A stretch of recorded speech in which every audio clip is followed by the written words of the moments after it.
यानी 20 फरवरी को आपका फिज़िक्स का बोर्ड एग्ज़ाम है, तो आपके पास टाइम तो बहुत कम है। एटम्स एक ऐसा चैप्टर है जो आपको फुल मार्क्स दे सकता है। एटम्स में सिर्फ एक छोटी सी प्रॉब्लम होती है कि फॉर्मूला याद नहीं रहता, हम कनेक्ट नहीं कर पाते। तो एटम्स को आप बिल्कुल अच्छा तैयार करो, आपके फुल मार्क्स आ जाएंगे। तो हम लोग बात करते हैं डिस्टेंस ऑफ क्लोजेस्ट अप्रोच की। इसमें क्या होता है, एक ऐसा डिस्टेंस होता है जहाँ पर आकर काइनेटिक एनर्जी पूरी तरह से इलेक्ट्रोस्टैटिक पोटेंशियल एनर्जी में कन्वर्ट हो जाता है। आप सबसे पहले ये समझ लो कि एक ऐसा पॉइंट होता है, एक ऐसी डिस्टेंस होती है जहाँ पर पूरी काइनेटिक एनर्जी अल्फा पार्टिकल की इलेक्ट्रोस्टैटिक पोटेंशियल एनर्जी में कन्वर्ट हो जाती है। आप फिगर में देख पा रहे हो, ये वाली डिस्टेंस जो आर नॉट है, ये आर नॉट डिस्टेंस है कि थोड़ी देर के लिए अल्फा पार्टिकल रुकता है और फिर रिट्रेस करता है अपने पाथ को, फिर 180 डिग्री से स्कैटर हो जाता है। तो आपको इतनी टेक्निकल डिटेल में तो नहीं जाननी है, लेकिन आपको समझना है कि closest approach, distance of closest approach होता क्या है। तो ये देखो आर नॉट का फॉर्मूला लिखा हुआ है। देखो आर नॉट क्या है, डिस्टेंस ऑफ क्लोजेस्ट अप्रोच। तो ये फॉर्मूला है 2k/z² upon k alpha is equal to 4k/z² upon mv²। यहाँ के अल्फा क्या है, यहाँ पर के अल्फा है काइनेटिक एनर्जी है। के अल्फा किसका, kinetic energy of alpha particle है, क्योंकि हम लोग अल्फा पार्टिकल के लिए बात कर रहे हैं। अब बाकी जो वैल्यू है के की, वो बिल्कुल यूजुअल है। के की वैल्यू बिल्कुल यूजुअल जो हमेशा यूज करते हो। के equal to 1/4πε0 9 × 10⁹ newton metre square पर कूलम स्क्वायर, आप जैसे हमेशा यूज करते हो।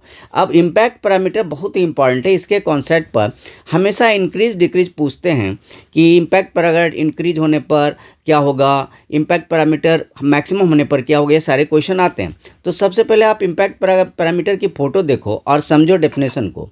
अगर आप डेफिनेशन समझ जाओगे तो समझो कि आप आराम से ये भी कर लोगे, न्यूमेरिकल भी और एमसीक्यू भी पिक कर लोगे। देखो क्या होता है, the impact parameter is defined as the perpendicular distance of the velocity vector of alpha particle from the centre of the nucleus. आप बी देख रहे हो लिखा हुआ, ये देखो ये बी है ना आपकी, ये वाली बी है ये पूरी। तो जो बी होती है वही इम्पैक्ट पैरामीटर है। तो वो क्या है, distance of the velocity vector of alpha particle from the centre of the nucleus. ये आपकी वेलोसिटी वेक्टर है। देखो ये क्या है, बोलो, ये आपकी कौन सी वेक्टर है, वेलोसिटी वेक्टर है ये वाली।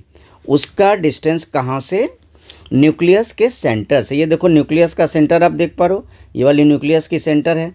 तो सेंटर से जो हाइट होती है ना वेलोसिटी वेक्टर की, वही होती है इम्पैक्ट पैरामीटर। आपको फॉर्मूला याद रखना इम्पैक्ट पैरामीटर का क्या होता है, रदरफोर्ड ने ये डिड्यूस किया था फॉर्मूला। तो इम्पैक्ट पैरामीटर का फॉर्मूला होता है 1/4πε0 z² cot θ/2 अपॉन के। इसी को कन्वर्ट करके के की वैल्यू लिखी हुई, ये देखो ये के यानी काइनेटिक एनर्जी। के का मतलब यहाँ पे क्या है, काइनेटिक एनर्जी। उसकी वैल्यू कितनी लिखी हुई, 1/2 mv²।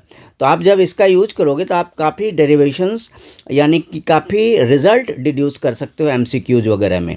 अब देखो यूनिट कौन सा यूज करेंगे, नेचुरली आर नॉट और बी क्या है, डिस्टेंस ही तो है तो मीटर होगा।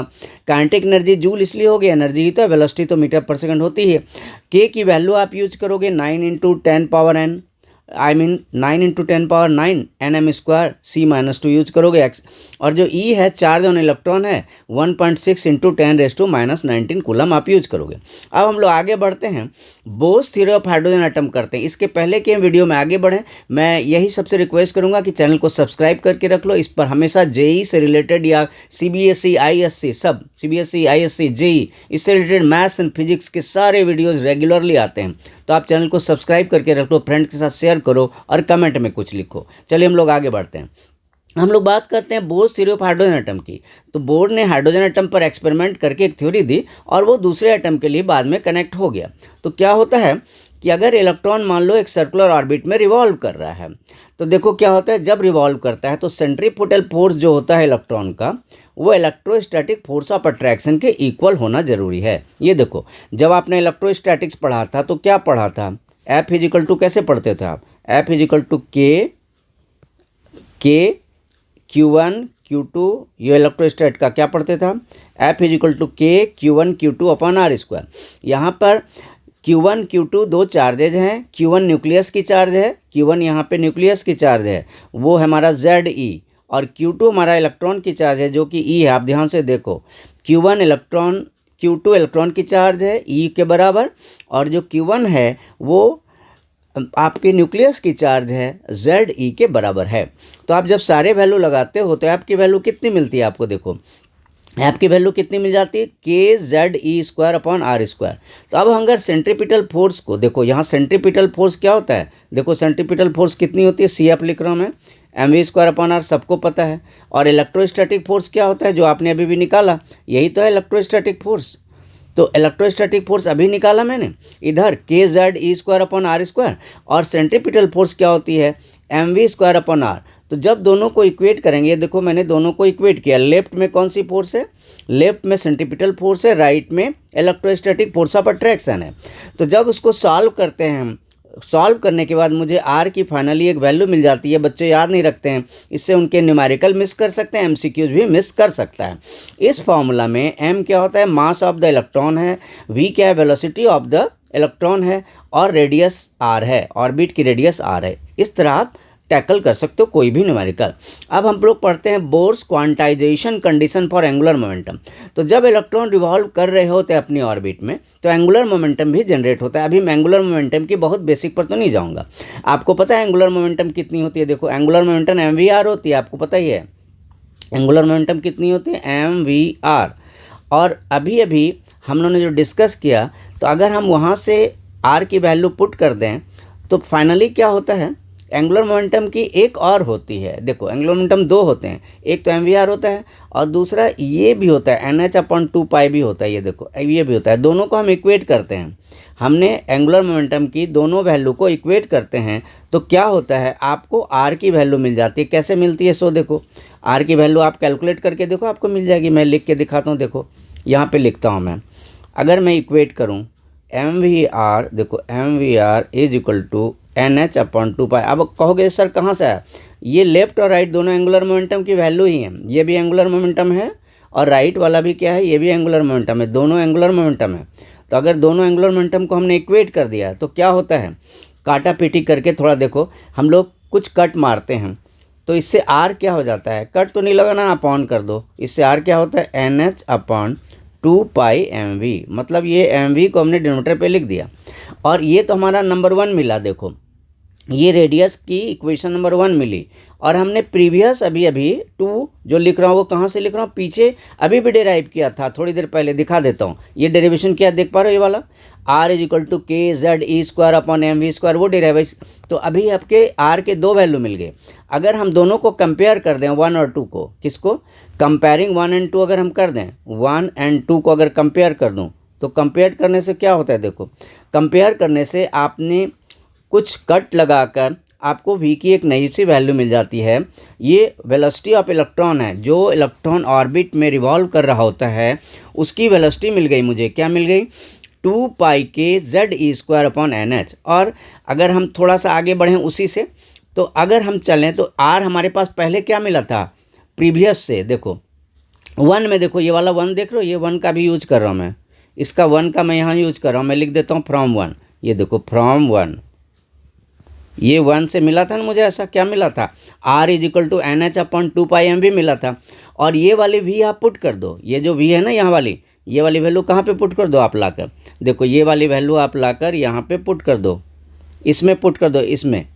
तो जब v की वैल्यू आप पुट कर दोगे R वाले फॉर्मूला में, तो आपको कट का लगाने के बाद R का जो फाइनल आंसर मिलेगा वो R का ये वाला मिलेगा। कौन सा मिलेगा, ये आप याद रख लेना, N²H²/4π²MKZE²। अब हम लोग बोर्स रेडियस पर आते हैं। देखो हम लोग पीछे के फॉर्मूला से, ये जो मैंने पीछे का फॉर्मूला यहाँ पे कैरी किया हुआ, देखो मैंने क्या किया हुआ है, पीछे का ही फॉर्मूला आगे कैरी किया हुआ, देख पा रहे हो आप, ये आगे कैरी किया, वही वाला फॉर्मूला कैरी किया ना पीछे से, इसी। तो जब हम R का पीछे से फॉर्मूला कैरी करते हैं और यहाँ पर हम एक काम करते हैं, जो हमारा ये फॉर्मूला उसमें Z की जगह 1 रख दो। हम क्या करते हैं, Z की जगह हम यहाँ पे 1 रख देते हैं, N की जगह, किस फार्मूला में, देखो इसमें ऊपर वाले फार्मूला में हम लोग क्या करते हैं, जो फार्मूला है ऊपर उसमें रख देते हैं, Z के प्लेस पर 1 रख देते हैं, N के प्लेस पर भी 1 रख देते हैं। तो जब हम सॉल्व करते हैं तो आर नॉट मिल जाती है मुझे, आर ही है लेकिन उसका नाम आर नॉट बोल रहा हूँ क्योंकि बोर्स रेडियस है, बोर्स रेडियस है तो उसका नाम आर नहीं बोलकर आर नॉट लिखा जाता है। जब हम सारी वैल्यू पुट कर दें, एच क्या आपका प्लांक कांस्टेंट है, देखो एच क्या हमारा, ये प्लांक कांस्टेंट है। तो जब हम सारी वैल्यू पुट कर देते हैं, चाहे प्लांक कांस्टेंट हो या फिर एम की वैल्यू हो, एम मास ऑफ इलेक्ट्रॉन है, ये सारे वैल्यू हमने पुट कर दिया। देखो किसकी किसकी वैल्यू पुट की, एच यानी प्लांक कांस्टेंट, एम यानी मास ऑफ इलेक्ट्रॉन, के तो आपको पता ही है जो हम लोग हमेशा यूज पढ़ते हैं 1/4πε0 वाली वैल्यू, और जो ई है चार्ज ऑन इलेक्ट्रॉन है, सारे पुट कर दिए। तो सारे पुट करने के बाद ये रिजल्ट आपको याद रख लेनी चाहिए, ये बोर्स रेडियस की वैल्यू है। आपको एमसीक्यू के लिए भी लर्न करनी चाहिए और कभी कभी बड़े क्वेश्चन के पार्ट में आ जाते हैं ये सब छोटे पार्ट में, तो उसके लिए यूज करना चाहिए। कॉन्सेप्ट बहुत ज़रूरी होती है, आप छोटे क्वेश्चन भी टैकल कर सकते हो, बड़े भी। तो ये बोर्स रेडियस डिराइव हो गई। अब हम लोग पढ़ते हैं एनर्जी ऑफ एन इलेक्ट्रॉन। तो एनर्जी ऑफ इलेक्ट्रॉन की ये पूरी डेरिवेशन मैंने शो कर दिया आपके हेल्प के लिए। तो आप सिंपली ये समझो कि काइनेटिक एनर्जी की ये वैल्यू होती है, इलेक्ट्रॉन की ये काइनेटिक एनर्जी है, ये वाली इलेक्ट्रॉन की आपकी पोटेंशियल एनर्जी है। कैसे निकाला उस पर फोकस नहीं करूंगा, वीडियो की लेंथ बहुत बड़ी हो जाएगी। ये काइनेटिक एनर्जी होगी इलेक्ट्रॉन की, ये आपकी पोटेंशियल एनर्जी होगी। दोनों को ऐड करोगे ना तो आपको टोटल एनर्जी मिल जाएगी nth ऑर्बिट में। कहाँ पर? Total energy in the nth orbit. Solve करना भी अभी की वीडियो का काम नहीं है, आज मैं सॉल्व नहीं कर रहा हूँ, सीधा मैं वैल्यू पुट करके आपको बता रहा हूँ कैसे आपको nth ऑर्बिट की एनर्जी मिल गई। किसकी मिल गई बोलो? ये nth ऑर्बिट के लिए एनर्जी फॉर nth ऑर्बिट है। ये एनर्जी फॉर किस ऑर्बिट के लिए है? nth orbit. तो ई एन मतलब एनर्जी फॉर nth ऑर्बिट। तो उसका फॉर्मूला आप लर्न कर लो, -2π² mk² z² e⁴ h²। तो अब यहाँ देखो नेगेटिव वैल्यू देख पा रहे हो, जो नेगेटिव वैल्यू है टोटल एनर्जी, ये क्या बताता है?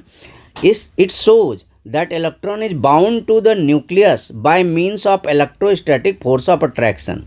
तो क्या होता है, जब भी इलेक्ट्रोस्टैटिक फोर्स ऑफ अट्रैक्शन के कारण टोटल एनर्जी हम शो करते हैं तो क्या होता है, पुलिंग करनी पड़ती है हमें। वर्क डन किसके लिए करना पड़ता है? पुलिंग के लिए। Work is required to be done to pull the electron away from the nucleus. इससे क्या होता है, नेगेटिव हो जाता है। तो आप ये सब चीज़ें कॉन्सेप्ट लर्न करनी चाहिए आपको। अब है स्पेशल सीरीज ऑफ हाइड्रोजन, ये आपने केमिस्ट्री में भी पढ़ रखा है, केमिस्ट्री में भी स्ट्रक्चर ऑफ एटम्स बच्चे पढ़ते हैं। जो आपका जो सीरीज होता है ना हाइड्रोजन एटम का, तो बच्चे याद कर लेते हैं लेमन सीरीज वगैरह। तो आप सबसे पहले बेसिक समझो, ये हमारा वेब नंबर है। ये क्या है हमारा, जो वी बार लिखी हुई है, वी बार क्या है? ये हमारा वेब नंबर है। देखो वेब नंबर है, वेब नंबर जो हमारा वी बार है नहीं, तो वेब नंबर वी बार लिखो या 1/λ लिखो। दो तरह से लिखा जाता है फॉर्मूला को। हम फार्मूला को वी बार लिख कर भी शुरू कर देते हैं और इसी फार्मूला को हम 1/λ लिख करके भी शुरू कर देते हैं। यही सेम फार्मूला कैसे लिखते हैं? यही फार्मूला हम चाहें तो 1/λ भी लिख सकते हैं। इसी फार्मूला को 1/λ भी लिखा जाता है, सेम फार्मूला को। होता है कि इसमें जो कैपिटल आर है वो रिडबर्ग कांस्टेंट है, देख पा रहे हो? जो कैपिटल आर है उसका नाम होता है रिडबर्ग कांस्टेंट। और रिडबर्ग कांस्टेंट की वैल्यू आप लर्न कर लो, ऐसा यूनिट है देखो 1.0973 × 10⁻⁷ पर मीटर। 1/λ है ना, देखो 1/λ होने के कारण ये पर मीटर हो जाती है। अब देखो क्या होता है कि बहुत से सीरीज होते हैं, जैसे मेन सीरीज तो आपने लर्न कर लिया। वेब नंबर क्या याद किया? अभी भी देखो आपने वेब नंबर क्या याद किया? वेब नंबर इक्वल टू आपने याद किया R × 1/n1² - 1/n2²। अब यहाँ पर आपको ये भी समझना है कि n1 n2 है क्या, कंफ्यूज नहीं होना है। फर्स्ट सेकंड को शो नहीं करता। n1 n2 क्या शो करता है? Higher energy level to lower energy. आप ध्यान से देखो, यहाँ n2 क्या है? हायर एनर्जी लेवल है। ध्यान से समझो आप, n2 क्या है? हायर एनर्जी लेवल है। देखो n2 क्या है? Higher energy level. और n1 क्या है? आपकी हायर एनर्जी लेवल है, लेवल ऑफ हायर एनर्जी। और n1 क्या है? आपकी level of lower energy, level of lower energy. अब क्या ये चीज़ ध्यान में रखो कि n1 और n2 की मीनिंग नहीं समझोगे तो आपको प्रॉब्लम होगी। तो आपकी n1 क्या हो गई? लेवल ऑफ लोअर एनर्जी, और n2 क्या हो गई? Level of higher energy. तो अब आगे हम लोग इसी के बेस पर डिफरेंट सीरीज समझते हैं। अगर इलेक्ट्रॉन का जंप कभी ऐसा हो रहा हो, इलेक्ट्रॉन का जंप कहाँ से कहाँ तक हो रहा हो? सेकंड, थर्ड, फोर्थ वगैरह से हो रहा हो, फर्स्ट में आ रहा हो, लोअर एनर्जी कहाँ पे पहुँच रहा हो? फर्स्ट में आ रहा हो। देखो हायर एनर्जी कुछ भी हो सकती है, जो हायर एनर्जी n2 जिसको बोलते हैं हायर एनर्जी लेवल, तो हायर एनर्जी लेवल कुछ भी हो सकती है, सेकेंड, थर्ड, फोर्थ या उसके आगे की कोई, लेकिन जंप करके कहाँ आ रहा है, लेवल 1 में आ रहा है। देखो N1 की वैल्यू 1 है, यानी कि लेवल 1 में जंप कर रहा हो। तो अगर हायर एनर्जी लेवल से सेकंड, थर्ड, फोर्थ से कहीं से अगर 1 में जंप कर रहा है तो लेमन सीरीज मानते हैं उस सीरीज को, जिसका फॉर्मूला यहाँ पे लिखा हुआ है। क्या बदला, आप देखो कुछ ज़्यादा नहीं बदला है। N1 की जगह हमने क्या डाल दिया, N1 की जगह 1 डाल दिया है, और क्या किया है, N2 के प्लेस पर 2, 3, 4 कुछ भी हो सकता है। बामर सीरीज में देखो क्या होता है फ़र्क, बामर सीरीज में फ़र्क क्या पड़ गया, देखो यहाँ N2 थर्ड से शुरू हुआ, यानी कि जो जंप हुआ वो जंप थर्ड लेवल से स्टार्ट हुआ, और कहाँ जंप करके आ रहा है, सेकंड लेवल में। लोअर एनर्जी लेवल सेकंड, आप ध्यान से देखो, जो higher energy level third, fourth, fifth या उसके आगे की हो सकती है, और यहाँ लोअर एनर्जी लेवल जो है वो सेकंड लेवल है। N1 की वैल्यू यहाँ पर 2 है, ध्यान रखना है। तो ये आपकी बामर सीरीज हो गई, फॉर्मूला वही है, खाली N1 की जगह पर 2 पुट हो गया। आप देख रहे हो सारे सीरीज में क्या बदल रहा है फॉर्मूले में, N1 की जगह 1 पुट किया तो लेमन हो गया, N1 की जगह आप 2 पुट करोगे बामर हो गया, अगर N1 की जगह आप 3 पुट करोगे तो यहाँ पर आपकी क्या हो गई, ये पाश्चन सीरीज हो गई। जब भी N1 से थोड़ा आगे हायर क्या होता है, N1 के तुरंत अगर N1 3 है तो N2 4 से स्टार्ट होता है, इसी तरह N1 अगर 4 होगा तो N2 5 से स्टार्ट होगा। अब देखो ये फॉर्मूला सब मिलते जुलते हैं, आप देख पा रहे हो। अब ब्रैकेट सीरीज में क्या है कि N2 अगर 5 से शुरू हो रहा है तो N1 क्या है, 4, लोअर एनर्जी लेवल 4th है, और हायर 5 से शुरू हो रहा है, 5, 6, 7 कुछ भी हायर जा सकता है। पी फंड सीरीज जो है, जिसको बच्चे पी फंड सीरीज या जो भी बोलो, तो यहाँ N1, यहाँ पर N1 5 है, मतलब लोअर लेवल फिफ्थ लेवल है, और हायर 6 से शुरू हो रहा है, 6, 7, 8। तो आपने क्या देखा कि सिर्फ N1, N2 बदलते जाओ तो आपका पूरा बदलते जाएगा। तो इस फॉर्मूला के साथ मैं वीडियो को वाइंड अप कर रहा हूँ। जल्दी मिलता हूँ दूसरी वीडियो के साथ। वीडियो लगातार वॉच करने के लिए सब्सक्राइब करके रख लीजिए। Thank you so much, see you soon.